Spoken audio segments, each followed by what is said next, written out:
The single dad, Aman, walked home from another exhausting shift, his uniform still smelling faintly of machine oil, but he didn't complain because his little daughter Sarah skipped happily beside him, humming a tune she had learned in school. Her tiny hand wrapped around his fingers always reminded him why he kept going, even on the hardest days. They took the narrow shortcut behind their neighborhood, where tall trees swayed gently and the ground was covered with fallen leaves that crunched under their shoes.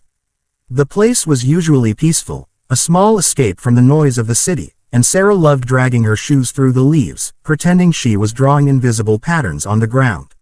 She suddenly stopped midway, her eyes widening as she pointed toward something near the big fallen log ahead. Aman followed her gaze, expecting maybe a stray dog or someone resting, but the moment he saw the shape of a man lying unnaturally still, his heartbeat picked up. He told Sarah to stay behind him as he slowly approached, each step making the air feel heavier. When he reached the man, he realized the stranger's shirt was soaked with blood on one side, his breaths shallow and uneven as if he had been fighting to stay alive for hours. Aman knelt beside him, checking for a pulse with trembling fingers, feeling the weak but present rhythm beneath his skin. Sarah whispered, asking if the man was sleeping, but Aman shook his head, his voice low as he told her the man needed help. The stranger's lips moved slightly, though no words came out. Even though Aman was tired, broke, and dealing with his own silent battles, something inside him refused to walk away.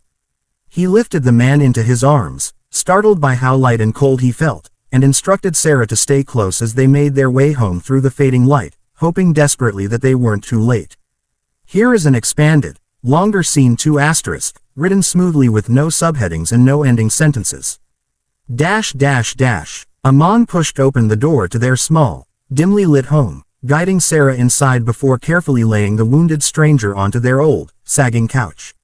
The cushions dipped beneath the man's weight, and for a moment Aman feared he might slip unconscious entirely, but the stranger's hand twitched weakly as if trying to hold onto something only he could see. Aman rushed to the kitchen cabinet where he kept a worn first aid box, the lid barely holding together after years of use. Sarah, sensing the seriousness of the moment, didn't ask questions. She ran back and forth collecting towels, a bowl of warm water, and even one of her blankets, insisting gently that the man might feel cold. Aman knelt beside the couch, his hands steadying as he cleaned the blood from the man's side, revealing a deep cut that looked like it had been made by something sharp and intentional. The stranger winced, his breath catching in his throat, and Aman murmured reassurances even though he wasn't sure the man could hear him. Sarah climbed onto the small stool beside them, holding the stranger's trembling hand with both of hers, whispering that he was safe now, that her father always helped people. Aman tried calling emergency services, his voice low so he wouldn't panic Sarah, but after years of living in a neighborhood where authorities sometimes assumed the worst, he hesitated to tell them the injured man was in his house.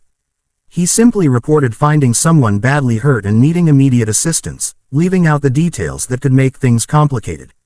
While they waited, the stranger's eyes fluttered open for a brief moment, unfocused and full of fear. His dry lips struggled to form words until finally a faint whisper escaped, an unfamiliar name, followed by a plea to not let anyone find him. The desperation in his voice sent a shiver through Aman's spine, raising questions he had no time to ask. He tightened the bandage around the wound, trying to stop the bleeding, and Sarah wiped the man's forehead with a soft cloth, her small face full of concern as the sound of distant sirens slowly grew louder, filling the cramped room with a growing tension that neither of them fully understood. Here is an expanded, longer scene 3*, written smoothly with no subheadings and no ending sentences. The sirens grew louder until the flashing lights painted the walls of their small living room, and Aman gently squeezed the stranger's hand as if urging him to hold on a little longer. The man's breathing was shallow, each rise of his chest looking like a battle he was slowly losing, but he suddenly tightened his grip on Aman's hand and pressed something cold and metallic into his palm. When Aman looked down, he saw a small silver locket, its surface scratched but the engraved initials still visible, as if someone had treasured it for years. The stranger's lips trembled with effort as he whispered that he had been trying to protect the person it belonged to, that he had failed to reach her in time, and that he could only hope the locket would lead someone to help her. Aman wanted to ask who she was, what danger she was in, but the man's breath grew too faint, his eyes drifting shut just as the door burst open and paramedics hurried inside. They worked quickly, checking vitals, lifting him onto the stretcher with practiced precision, while Sarah stood quietly near the corner, clutching her blanket to her chest as if it were the only thing keeping her steady. One of the medics noticed the locket in Amon's hand, and the moment their eyes landed on the initials, a flash of recognition crossed their face. They asked in a low, urgent tone where he had found the man, but Amon simply replied that he and his daughter had been walking home and did what anyone would do. As they prepared to wheel the stranger out, the medic paused and whispered that this man wasn't just any injured passerby. He was connected to a missing person case the entire city had been searching for, and the locket Amon now held could be the key to finding the girl before it was too late. The weight of those words froze Amon in place as he watched them load the stretcher into the ambulance, Sarah gripping his shirt with wide, worried eyes, both of them standing in the doorway as their simple evening spiraled into something far larger than anything they had imagined, their lives suddenly tied to a mystery that was only beginning to unfold. Amon stayed in the doorway long after the glow of the ambulance lights dissolved into the distance, the night settling around him in a heavy stillness that felt foreign and unsettling, as if the world had shifted in a way he couldn't quite grasp.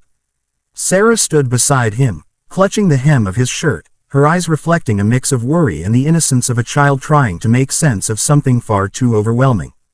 When she asked if the man would be okay, her voice trembling slightly, Amon wanted to give her certainty, but all he could do was hold her close and guide her gently back inside, locking the door as though it could keep out whatever darkness had touched their lives tonight. The house, normally warm with their presence, now felt strangely hollow, every shadow seeming to echo the stranger's faint voice and the fear that had clung to him. Amon sat on the worn couch where the man had lain, feeling the weight of the moment settle on his shoulders as he took out the locket the stranger had pressed into his palm. His fingers hesitated before opening it, almost afraid of what he might find, but when the small clasp finally gave way, his breath caught at the sight inside. A tiny photograph, slightly faded but still clear enough to recognize the bright eyes and innocent smile of a young girl, no older than Sarah, stared back at him. Something about the picture made his heart constrict, a protective instinct rising sharply as if she were someone he already knew. Sarah climbed beside him, resting her head on his arm, studying the photo with curiosity. She asked who the girl was, why the man had carried her picture, and why someone would want to hurt him, and Amon wished he had answers to soothe her, but all he had were questions swirling in his mind. He gently closed the locket and slipped it into his pocket, telling himself it was evidence he needed to give to the authorities, yet a quiet voice inside him insisted the man had entrusted it to him for more than that. He went to the kitchen to prepare dinner for Sarah, trying to focus on small, familiar tasks, but every sound felt distant, and his thoughts kept drifting back to the stranger's trembling plea, the medic's shocked expression, and the haunting possibility that the little girl in the locket was out there somewhere, alone, afraid, and waiting for someone to find her. Even as the night deepened and Sarah's laughter returned in small, fleeting bursts, the weight of the unknown sat heavily in Amon's chest, a silent reminder that whatever they had stumbled into was far from over and that the locket in his pocket was more than a clue. It was a call for help that he couldn't ignore. Amon barely slept, lying awake on the thin mattress with the ceiling fan clicking softly above him, each rotation sounding louder than the last as if echoing the thoughts he couldn't silence. Sarah slept beside him, one arm draped over him the way she always did when she felt uneasy, and though he gently stroked her hair, trying to calm himself by comforting her, the unease in his chest only grew heavier. His mind kept replaying the stranger's trembling voice, the desperate words he had forced out, the look in his eyes that seemed to plead for protection even as consciousness slipped away from him. Amon kept feeling the outline of the locket through the fabric of his pocket, the cold metal imprinting its weight on him like a responsibility he hadn't asked for but couldn't ignore. The sky outside was still dark when a sudden, forceful knock jolted him upright, his heart leaping into his throat as Sarah stirred and asked sleepily who it could be at this hour. He shushed her gently, urging her to stay in the room, though she clung to his shirt for a moment before reluctantly letting go. As he stepped into the living room, the shadows stretched across the floor like silent warnings, and the knock came again, sharp, urgent, and undeniably official. Amon opened the door slowly, and the sight of two officers standing under the weak porch light made his stomach twist. Their expressions were neutral but intense, the kind that said they weren't there for casual questions but for something that mattered. One officer introduced himself and said they were following up on the injured man brought in from nearby, their eyes flicking briefly over Amon's face as if assessing whether he was hiding something. They explained that the man wasn't just a random victim. He was tied to an active investigation involving a missing young girl who had vanished days earlier under circumstances that suggested she hadn't run away but had been taken. Amon felt his pulse quicken, his hand instinctively tightening around the edge of the door as the officer asked if the stranger had spoken before the ambulance arrived. Just a simple question, but loaded with expectation. Amon froze, the truth and the fear twisting inside him, thinking of how the man had begged that no one find him, how terrified he had been, how he had pressed the locket into Amon's hand like a final act of trust.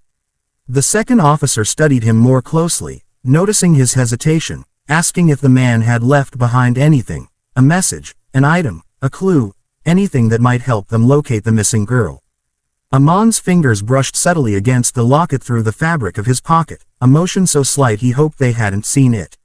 Sarah suddenly peeked out from the bedroom, her small voice calling for him, and he saw the officers glance toward her, their expressions softening for a brief moment. Amon told her to go back inside, trying to keep his voice steady, but his mind raced with conflict.